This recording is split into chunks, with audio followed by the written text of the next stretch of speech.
video tay bi dama leen dugal nan ngeen économiser seen batterie téléphone manam nan ngay def ba sa batterie téléphone di yàgg bu fekkee nouveau ci chaîne bi bul fàtte abonné activer cloche bi partager vidéo bi pour chaîne bi gën a am doole tamit bul fàtte like vidéo bi am solo la ci chaîne bi léegi dama leen di won application bi nan ngeen koy télécharger ba ñëwee Play Store da ngay taper Green Battery boo taper Green Battery application bi moo nekk nii lien bi naa ko def ci description vidéo bi après nga bës fi ñu def installer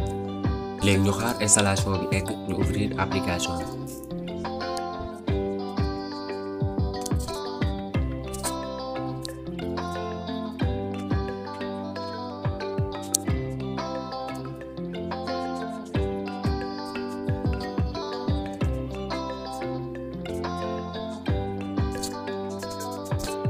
léegi bu installation bi eggee ñu def ouvrir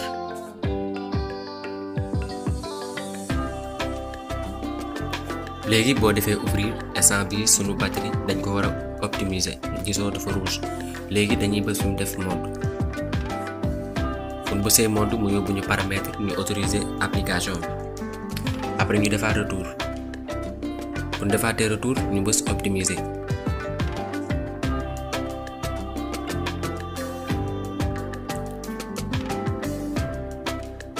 boo bësee optimiser mu ni batterie économisée durée prolongée 0 heure 7 minutes léegi ñu def retour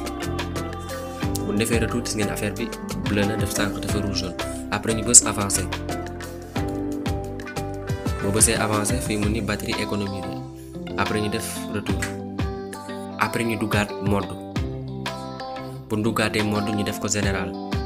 boo ko defee général day fay bluetooth bi fay yi tax sa batterie di wàcc tamit da koy wàññi bu téléphone bi amee 15 secondes téléphone bi fayal boppam mooy général day tax sa view batterie bi yàgg léegi bu ngeen ko defee général ñu def retour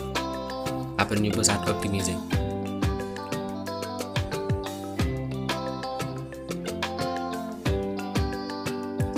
gis ngeen optimiser waat nañ ko 0 heure